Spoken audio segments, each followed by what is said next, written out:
Hello student, YDT classes में आपका स्वागत है। आज हम लोग वर्ग 9 के भूगोल का चौथा चैप्टर जलवायु के प्रश्न उत्तर करेंगे। यह पार्ट 2 है। इससे पहले हम लोग एक वीडियो बना चुके हैं, तो चलिए वीडियो की शुरुआत करते हैं। चौथा नंबर प्रश्न है कारण बताएं, जिसमें पहला प्रश्न दिया हुआ है भारतीय उपमहाद्वीप में वायु की दिशा में मौसमी परिवर्तन क्यों होता है।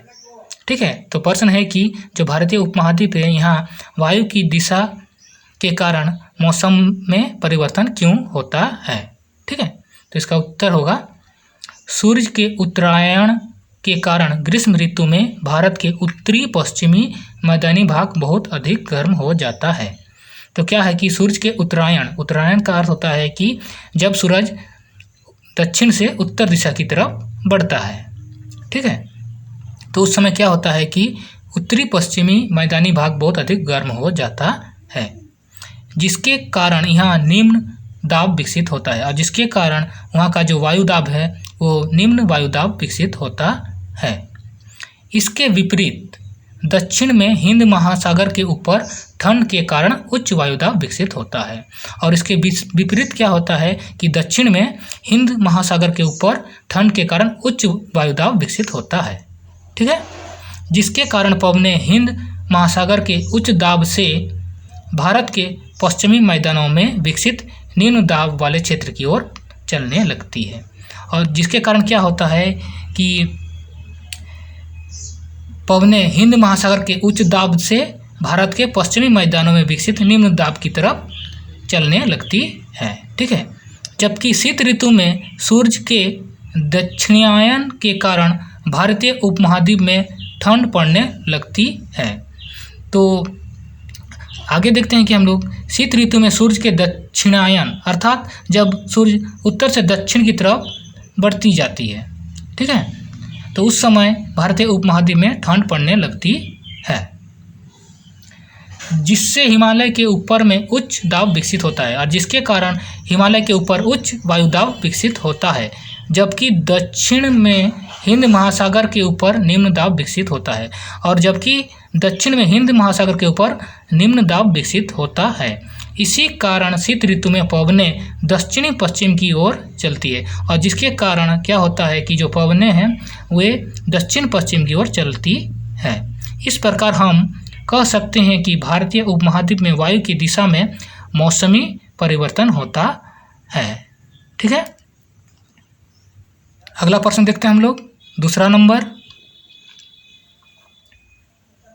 भारत में अधिकतर वर्षा कुछ ही महीना में होती है। तो इसका उत्तर होगा भारत में वर्षा का प्रमुख कारण यहाँ बहने वाली मानसूनी पवनें होती हैं। ठीक है, तो जो भारत में वर्षा का जो प्रमुख कारण होता है वो होता है मानसूनी पवनें। ठीक है, जो वर्ष के कुछ ही महीने जून से सितंबर तक ही बहती है, और ये पवनें वर्ष के कुछ ही महीने जून से लेकर सितंबर तक ही बहती है। इन महीनों में भारत का स्थलीय भाग बहुत गर्म होता है, जबकि महासागरीय भाग कम गर्म होता है। और इन महीनों में क्या होता है कि भारत का जो स्थलीय भाग है वो गर्म होता है, और जबकि महासागरीय भाग जो है वो कम गर्म होता है, जिससे हिंद महासागर में उच्च दाब उत्पन्न होता है, जिससे पवनें हिंद महासागर से निम्न दाब वाले स्थलीय भाग की ओर बहने लगती है। तो क्या होता है, जिसके कारण हिंद महासागर में उच्च दाब उत्पन्न होता है, और वे पवनें हिंद महासागर से निम्न दाब वाले स्थलीय भाग की ओर बहने लगती है, जो अपने साथ अधिक मात्रा में जलवाष्प और नमी लाती हैं। और ये जो पवनें हैं वे अपने साथ अधिक मात्रा में जलवाष्प और नमी लाती हैं, जिसके कारण इन महीनों में भारत में वर्षा होती है, और जिनके कारण इन महीनों में भारत में वर्षा होती है। ठीक है, अगला प्रश्न देखते हैं हम लोग। तीसरा नंबर, तमिलनाडु तट पर शीत ऋतु में वर्षा होती है। ठीक है, तो जो तमिलनाडु तट है वहाँ पर शीत ऋतु में वर्षा होती है, क्यों। ठीक है, तो इसका उत्तर होगा तमिलनाडु तट पश्चिमी घाट के वृष्टि छाया क्षेत्र में स्थित है। तो जो तमिलनाडु तट है वो पश्चिमी घाट के वृष्टि छाया क्षेत्र में स्थित है। वृष्टि छाया का अर्थ होता है कि जहाँ से मानसून जाता है लेकिन उस एरिया में वहाँ बारिश नहीं होता है। ठीक है, वो उसके छाया में आ जाता है। ठीक है, जिससे वर्षा ऋतु में दक्षिणी पश्चिमी मानसूनी पवनों से यहाँ वर्षा नहीं होती है, ठीक है। और वृष्टि छाया होने के कारण क्या होता है कि जो वर्षा ऋतु में जो दक्षिणी पश्चिमी मानसूनी पवनें चलती हैं उसके कारण वहाँ वर्षा नहीं होती है। शीत ऋतु में जब उत्तर पूर्वी शुष्क पवनें बंगाल की खाड़ी को पार करती है तो यह अपने साथ आर्द्रता ग्रहण कर लेती है। तो उसके बाद क्या होता है कि जो ये पवनें हैं वे शीत ऋतु में जब उत्तर से पूर्व की ओर उत्तर पूर्वी शुष्क पवनें बंगाल की खाड़ी को पार करती है, जब वो बंगाल की खाड़ी को पार करती है वो पवनें, तो यह अपने साथ आर्द्रता ग्रहण कर लेती है। और वो बंगाल की खाड़ी में जो समुद्र के कारण क्या होता है कि वो पवनें आर्द्रता ग्रहण कर लेती है।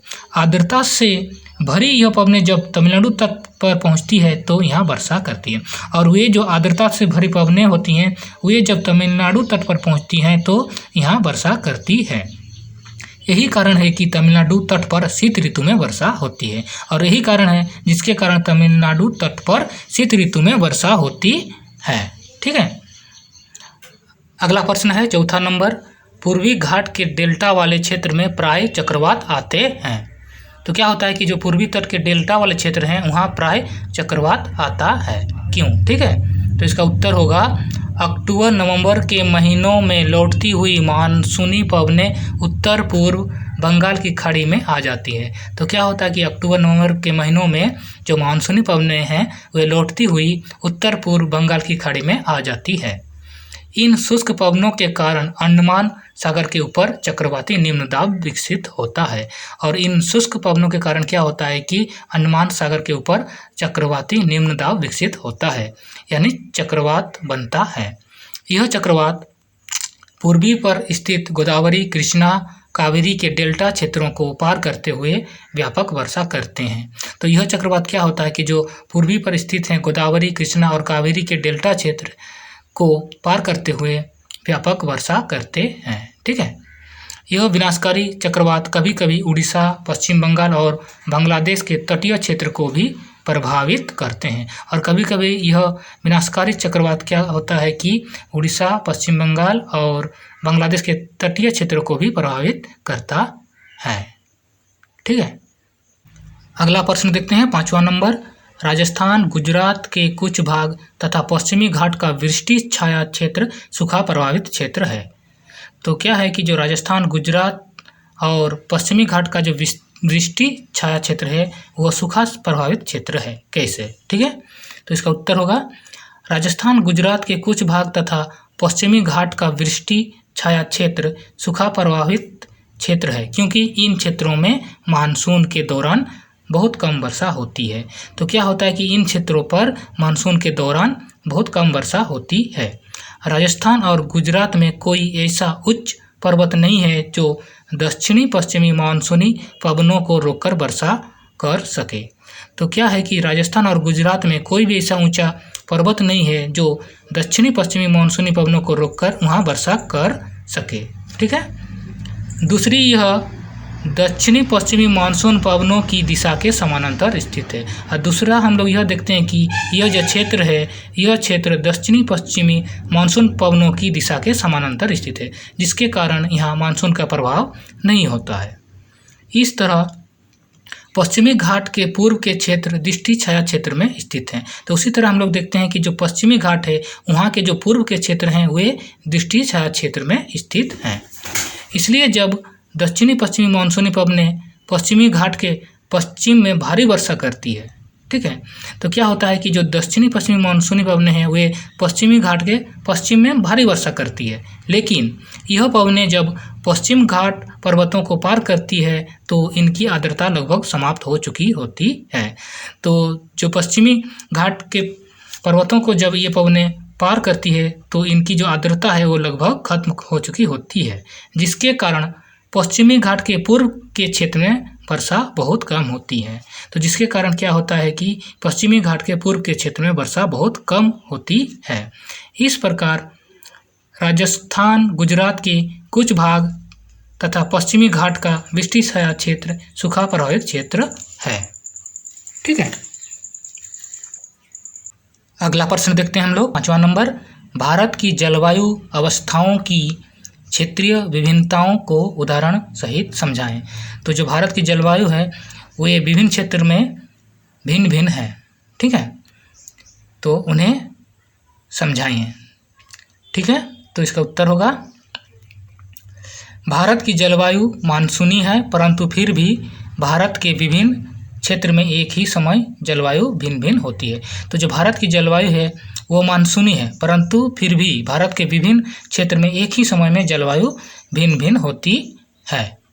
गर्मियों में राजस्थान के कुछ क्षेत्रों में तापमान 50 डिग्री सेल्सियस होता है, तो उसी दिन जम्मू कश्मीर के पहलगाम में लगभग 20 डिग्री सेल्सियस होता है। तो क्या होता है कि गर्मियों के दिन में राजस्थान के कुछ क्षेत्र में तापमान 50 डिग्री सेल्सियस होता है, जबकि उसी दिन हम लोग देखते हैं कि जम्मू कश्मीर के पहलगाम में लगभग 20 डिग्री सेल्सियस तापमान होता है, ठीक है। इसी तरह लद्दाख के द्रास का तापमान -45 डिग्री सी तक नीचे गिर जाता है, जबकि उस समय तिरुवनंतपुरम में यह 22 डिग्री सेल्सियस रहता है। हिमालय क्षेत्र में वर्षण अधिकतर हिम के रूप में होता है। तो जो हिमालय का क्षेत्र है वहाँ जो वर्षण होता है वो हिम के रूप में होता है, जबकि देश के शेष भागों में वर्षा के रूप में होता है, और बाकी जो देश के शेष क्षेत्र हैं वहाँ पर वर्षा के रूप में होता है। भारत के विभिन्न क्षेत्रों में वर्षा की मात्रा में भी अंतर पाया जाता है। तो जो भारत के विभिन्न क्षेत्र हैं वहाँ की जो वर्षा की मात्रा है उसमें भी काफ़ी अंतर पाया जाता है। जहाँ मेघालय में वार्षिक वर्षा 100 cm है, जबकि लद्दाख एवं पश्चिमी राजस्थान में 10 cm से भी नीचे है। तो जो मेघालय है वहाँ का वार्षिक वर्षा 100 सेंटीमीटर है, जबकि हम लोग देखते हैं कि लद्दाख एवं पश्चिमी राजस्थान में 10 सेंटीमीटर से भी नीचे है। देश के अधिकतर भागों में वर्षा जून से सितंबर तक होती है। तो देश के जो अधिकतर भाग हैं वहाँ पर वर्षा जून से सितंबर तक होती है, जबकि तमिलनाडु तट पर अधिकतर वर्षा अक्टूबर एवं नवंबर में होती है। और हम लोग दूसरी तरफ देखते हैं कि तमिलनाडु तट पर अधिकतर वर्षा अक्टूबर एवं नवंबर में होती है। इस तरह कहा जा सकता है कि भारत की जलवायु अवस्थाओं में क्षेत्रीय विभिन्नताएं देखने को मिलती है, ठीक है। तो इसी तरह हम लोग कह सकते हैं कि जो भारत की जलवायु है की अवस्था है उसमें क्षेत्रीय विभिन्नताएं मिलती है, ठीक है। अगला प्रश्न देखते हैं हम लोग, 6ठा नंबर,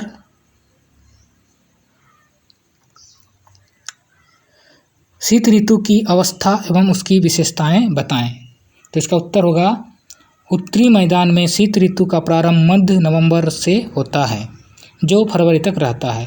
तो जो शीत ऋतु है वो उत्तरी भारत में मध्य नवंबर से प्रारंभ होता है और वह फरवरी तक रहता है। यहाँ दिसंबर और जनवरी सबसे ठंड महीने होते हैं और इस समय दिसंबर और जनवरी सबसे ठंड महीने होते हैं। उस समय तापमान दक्षिण से उत्तर की ओर जाने से घटता है। तो उस समय अगर हम दक्षिण से उत्तर की तरफ चलते हैं तो तापमान घटते जाता है। उत्तरी मैदान में तापमान 10 डिग्री सेल्सियस से 15 डिग्री सेल्सियस के बीच तथा पूर्वी तट पर चेन्नई का तापमान 25 डिग्री सेल्सियस रहता है।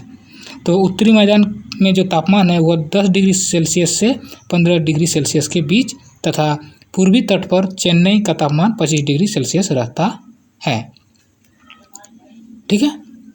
दिन हल्के गर्म और रातें ठंडी होती है। तो उस समय क्या होता है कि दिन हल्का गर्म होता है और रातें ठंडी होती हैं। हिमालय क्षेत्र में हिमपात होता है जबकि उत्तरी भागों में तुषारपात होता है। तो जो हिमालय का क्षेत्र है वहाँ पर हिमपात होता है जबकि उत्तरी भागों में तुषारपात जिसे हम लोग ओस कहते हैं, ठीक है। शीत ऋतु में देश का अधिकांश भाग उत्तर पूर्वी व्यापारिक पवनों के प्रभाव में होता है। तो जो शीत ऋतु है उस समय देश का जो अधिकांश भाग है वह उत्तर पूर्वी व्यापारिक पवनों के प्रभाव में होता है। यह पवनें स्थल से समुद्र की ओर बहती है और ये जो पवनें हैं ये स्थल से समुद्र की ओर चलती हैं। इन पवनों से कुछ वर्षा तमिलनाडु के तट पर होती है और इन पवनों के कारण ही तमिलनाडु के तट पर वर्षा होती है। शीत ऋतु में उत्तरी मैदान में हल्की वर्षा होती है। तो जो शीत ऋतु है उस समय उत्तरी मैदानों में हल्की वर्षा होती है तथा पर्वतों में हिमपात होता है अगला प्रश्न देखते हैं 7वां नंबर, भारत में होने वाली मानसूनी वर्षा एवं उसकी विशेषताएं बताएं। तो इसका उत्तर होगा, भारत में होने वाली मानसूनी वर्षा की विशेषताएं निम्न हैं। जिसमें पहला पॉइंट है, भारत में मानसून की अवधि जून के प्रारंभ से सितंबर के मध्य तक 100 से 120 दिनों के बीच होता है। तो जो भारत में मानसून की अवधि है वो जून के प्रारंभ से सितंबर के मध्य तक 100 से 120 दिनों के बीच होता है। ठीक है। दूसरा पॉइंट हम लोग देखते हैं, इसके आने से आसपास के सामान्य वर्षा अचानक से बढ़ जाती है। तो मानसून के आने से क्या होता है, जो किसी भी क्षेत्र में जो सामान्य वर्षा होती रहती है उसमें अचानक से वृद्धि हो जाती है। ठीक है। और कई दिनों तक लगातार होती रहती है, और ये जो वर्षा है वो लगातार कई दिनों तक होती रहती है। तीसरा पॉइंट हम लोग देखते हैं, मानसून की बारिश एक बार में कुछ ही समय के लिए होती है और रुक जाती है, जिसे वर्षा में विराम कहा जाता है। तो जो मानसून की बारिश है वो कुछ ही समय के लिए होती है और रुक जाती है, जिसे वर्षा में विराम कहा जाता है।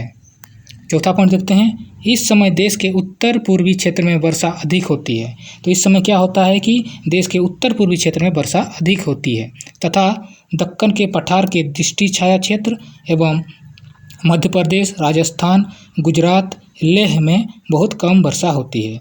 तथा क्या देखते हैं कि हम लोग दक्कन के पठार के दृष्टि छाया क्षेत्र में और मध्य प्रदेश, राजस्थान, गुजरात, लेह में बहुत कम वर्षा होती है। पांचवा पॉइंट हम लोग देखते हैं, मानसून देश के कुछ हिस्सों में बाढ़ ला देता है तो कुछ हिस्सों में सूखा का कारण बन जाता है। तो ये जो मानसून है इससे क्या होता है कि कुछ हिस्सों में बाढ़ आ जाती है तथा कुछ हिस्सों में सूखा भी हो जाती है। ठीक है। छठा पॉइंट देखते हैं हम लोग, मानसून की वार्षिक वर्षा प्रत्येक वर्ष में भिन्नता पाई जाती है। तो जो मानसून की वार्षिक वर्षा है उसमें हम लोग प्रत्येक वर्ष में भिन्नता देखते हैं। ठीक है। माने हर वर्ष जो वार्षिक वर्षा होती है वो कम ज़्यादा होते रहती है। ठीक है। सातवां पॉइंट हम लोग देखते हैं, भारत के उत्तर पश्चिमी राज्यों में मानसून सितंबर के प्रारंभ में वापसी शुरू कर देती है। तो भारत के जो उत्तर पश्चिमी राज्य हैं वहाँ से मानसून सितंबर के प्रारंभ में वापसी शुरू कर देती है, मतलब वो लौटने लगता है। अक्टूबर के मध्य तक यह देश के उत्तरी हिस्से से पूरी तरह लौट जाती है और अक्टूबर के मध्य तक यह देश के उत्तरी हिस्से से पूरी तरह लौट जाती है और दिसंबर तक शेष भारत से भी लौट जाती है और दिसंबर तक यह पूरे भारत से लौट जाती है। ठीक है। तो आज हमने वर्ग 9 के भूगोल का चौथा चैप्टर जलवायु के प्रश्न उत्तर किए।